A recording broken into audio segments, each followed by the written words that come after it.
প্রায় 4500 বছর আগের একটি সভ্যতার শহর, যে শহর আজও আমাদের ধাঁধার মধ্যে ফেলে রেখেছে, যেখানে কোনো রাজা ছিল না, কোনো সৈন্য ছিল না, কিন্তু যা ছিল দুনিয়ার সবচেয়ে উন্নত সভ্যতার নিদর্শন।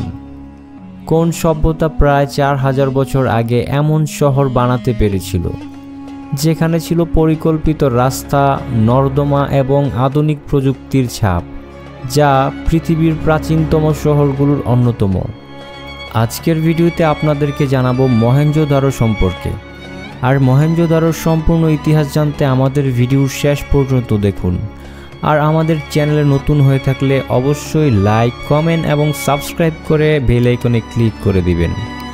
তাহলে আর দেরি কেন, চলুন আমরা ইতিহাসের পর্বে চলে যাই। তাম্রযুগের দক্ষিণ এশিয়ার এক রোমাঞ্চকর জায়গার নাম মহেঞ্জোদারো। সিন্ধু সভ্যতার এক অনন্য নিদর্শন এই মহেঞ্জোদারো। সিন্ধু সভ্যতায় গড়ে ওঠা বৃহত্তম নগর বসতিগুলির মধ্যে অন্যতম। সিন্ধু নদের তীরে গড়ে ওঠা এই নগরী সে সময়ের সুষ্ঠু পরিকল্পনায় গড়ে তোলা নানা স্থাপত্য, পরিপাটি, নিকাশি ব্যবস্থা নিয়ে মহেঞ্জোদারো পাল্লা দিতে পারত আজকের যে কোনো বড় নগরীর সাথে। 1922 সালে রাখাল দাস বন্দ্যোপাধ্যায় নামের এক বাঙালির হাত ধরে এই শহর পুনরায় আবিষ্কৃত হয়। 40 বছরেরও বেশি সময় লেগেছিল এই শহরকে আবিষ্কার করতে। সেই আবিষ্কারের পর থেকে মহেঞ্জোদারো সম্পর্কে মানুষের জানার আগ্রহ প্রবল হয়। নগরীটি বর্তমানে পাকিস্তানের সিন্ধু প্রদেশের লারকানা জেলায় অবস্থিত।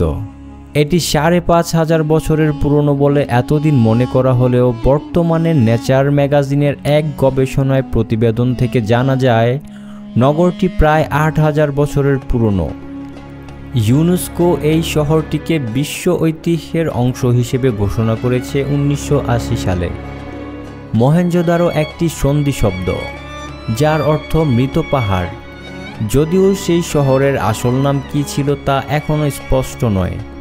তবে মহেঞ্জোদারোর পুরনো শিলা থেকে পুরাতাত্ত্বিকরা একটি দ্রাবিড় নাম খুঁজে পান, সেটি হলো কুক্কুতারমা।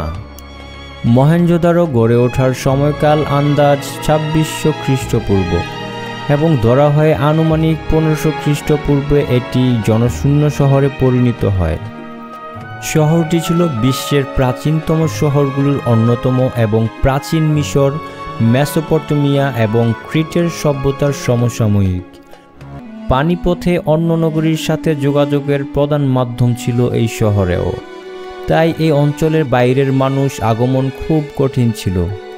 এই অঞ্চলে কৃষিকাজের প্রচলন ছিল বেশি। তবে মহেঞ্জোদারো সম্পর্কে বাস্তবতা নির্ভর তথ্য খুব একটা পাওয়া যায় না। অনেকটা অনুমানের উপর ভিত্তি করে মহেঞ্জোদারো সম্পর্কে তৈরি হয়েছে নানা কল্পকাহিনী। অনুমান করা হয় মহেঞ্জোদারো সম্ভবত ছিল সিন্ধু সভ্যতার প্রধান প্রশাসনিক কেন্দ্র। সে সময় উন্নতির মধ্য গগনে থাকা মহেঞ্জোদারো ছিল দক্ষিণ এশিয়ার এক সমৃদ্ধশালী নগরী।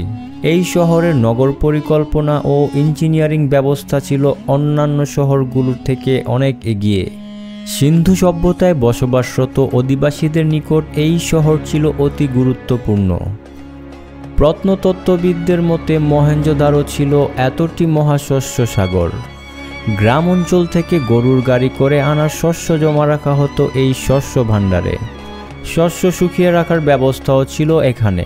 তবে প্রত্নতত্ত্ববিদ জোনাথান মার্ক ক্যানোয়ার এটিকে শস্যাগার বলতে রাজি হননি। তার মতে এখানে শস্য জমা রাখার কোনো প্রমাণ পাওয়া যায়নি। তিনি এটিকে মহাকক্ষ বা গ্রেট হল নামে অভিহিত করেন। কিন্তু 2600 খ্রিস্টপূর্বে সে সময়ের প্রেক্ষাপটে একটা শহরের মধ্যে বিশাল শস্য ভাণ্ডার, স্নানাগার সত্যিই কল্পনা করা যায় না। মহেঞ্জোদারোর আদিবাসীরা কল্পনাকে বাস্তবে রূপ দিয়েছিলেন। বিশেষত মহেঞ্জোদারোর স্নানাগার এবং শস্য ভাণ্ডারের নিখুঁত নকশা তাক লাগিয়ে দেয়। ওই সময়ে পুরকৌশল ও নগর পরিকল্পনায় মহেঞ্জোদারো অন্য নগরীগুলোর চেয়ে অনেকাংশে এগিয়ে ছিল বলে বিশেষজ্ঞদের অভিমত। সিন্ধু নদের তীরে অবস্থিত মহেঞ্জোদারো সবচেয়ে পুরনো পরিকল্পিত শহর। এত যুগ আগের স্থাপত্য হলেও সেখানে দেখতে পাওয়া যায় আধুনিক নির্মাণ কার্য। শহরের রাস্তাগুলো কিন্তু এলোপাথারি দিয়ে তৈরি হয়নি। প্রত্যেকটি রাস্তারই একটা নির্দিষ্ট ধারা ছিল। এ থেকে অনুমান করা হয় মহেঞ্জোদারোর বাসিন্দাদের গণিতশাস্ত্রে যথেষ্ট জ্ঞান ছিল। এখানে প্রাচীন যত বাড়িঘরের অস্তিত্ব পাওয়া যায় তার প্রায় সবই পোড়ামাটির তৈরি দোতলা বাড়ি। কয়েকটি বাড়িতে নিজস্ব স্নানাগারও ছিল এবং বর্জ্য জল যাতে শহরের নর্দমায় গিয়ে পড়ে সেরকম বন্দোবস্তও রাখা ছিল। 5000 বছর আগে যখন ইউরোপ এবং অন্য জায়গার মানুষ গুহায় জঙ্গলে বাস করত, তখন মহেঞ্জোদারো বাসিন্দারা একটি সভ্য ও পরিকল্পিত নগরীতে ইটের তৈরি বাড়িতে বসবাস করত। নগরীর পয়ঃনিষ্কাশন ব্যবস্থাও ছিল বর্তমান সময়ের মতোই আধুনিক। প্রত্যেক বাড়িতে বর্জ্য জল যাতে শহরের নর্দমায় গিয়ে পড়ে সেরকম পয়ঃনিষ্কাশন ব্যবস্থার বন্দোবস্ত রাখা ছিল, যা সে সময় বেশ অকল্পনীয়। একসময় নগরীটিতে যারা বাস করত তাদের পরিকল্পনার দক্ষতার সাক্ষী বহন করে এসব ড্রেনেজ সিস্টেম। কালের সাক্ষী হিসেবে আজও পুরনো রাস্তাগুলোর সাথে দেখা যায় এসব ড্রেন। মহেঞ্জোদারোর অন্যতম আকর্ষণ ছিল এই স্নানাগার। নগরীর ঠিক কেন্দ্রে অবস্থিত গ্রেট বাথ বা মহাস্নান নামক স্থাপনাটি। বিশাল এলাকা জুড়ে অবস্থিত সেই স্নানাগারটি গবেষকদের ধারণা ধর্মীয় পরিশুদ্ধির জন্য এই জায়গায় গোসল করতে আসতেন পুণ্যার্থীরা। ধাপে ধাপে সিঁড়ি নেমে গিয়েছে একটি পুলের দিকে। পুলের পানি যাতে কোনো কারণে বেরিয়ে না যায় সেদিকেও নজর ছিল মহেঞ্জোদারোর বাসিন্দাদের। পানির অপচয় বন্ধ করার জন্য স্নানাগার তৈরি হয়েছিল খনিজ পদার্থের একটি স্তর রেখেই। এই ক্ষেত্রে শস্য ভাণ্ডারের কথাই ধরা যাক। খাদ্যশস্য মজুত রাখার জন্য সেখানে ছিল বিশেষ ব্যবস্থা। নকশা বা পরিকল্পনার দৃষ্টিকোণ থেকে এই স্থাপনাটিও কোনো অংশে কম যায় না। শস্যের আদান প্রদানের জন্য উপযোগী বিশেষ রাস্তা ছিল এই স্থাপত্যের পাশে। এমনকি খাদ্যশস্য যাতে অনেক দিন পর্যন্ত ভালো থাকে শস্য ভাণ্ডারের বাতাস চলাচলের জন্য উপযুক্ত ব্যবস্থা ছিল। সিন্ধুবাসীদের প্রধান কৃষি ফসল ছিল গম আর যব, কিন্তু এই শস্য ভাণ্ডারে আদৌ শস্য মজুদ থাকত কিনা তা জানা যায়নি। মহেঞ্জোদারোর বাসিন্দারাও শিল্প সংস্কৃতি আধুনিক ছিলেন বলে অনেক গবেষকদের অভিমত। শিল্পকলায় মহেঞ্জোদারোবাসীদের আগ্রহ ছিল সে নজরই পাওয়া যায়। পোড়ামাটির তৈরি নকশা শৈল্পিক নিদর্শনও পাওয়া গেছে।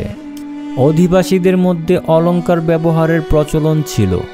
গলার হার, কানের দুল, আংটি, হাতের ব্রেসলেট জাতীয় গয়না পরার চল ছিল নারীদের মধ্যে।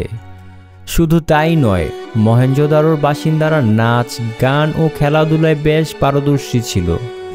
যদিও সেখানকার বাসিন্দারা তাদের শহরকে পরিষ্কার পরিচ্ছন্ন রাখার ব্যাপারে বেশ যত্নশীল ছিলেন। শহরের সাফ সাফাইয়ের উপর বিশেষ নজর দিতেন।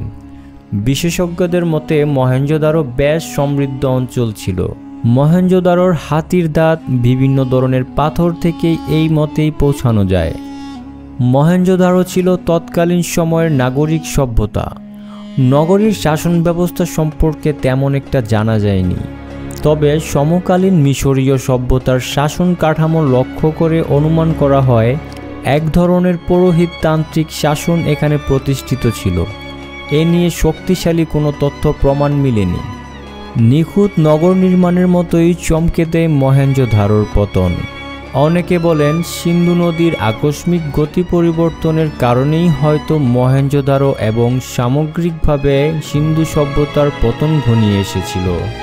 তবে কোনো বড় ধরনের বন্যার জন্য সভ্যতার ধ্বংস হওয়ার যুক্তিও ধোপে টেকে না। শহরের ভগ্নাবশেষ পরীক্ষা করে বন্যার কোনো অস্তিত্ব পাওয়া যায়নি। কিন্তু কেন মহেঞ্জোদারো জনমানবহীন হয়ে পড়ল সেই রহস্যটার সমাধান এখনও করা যায়নি।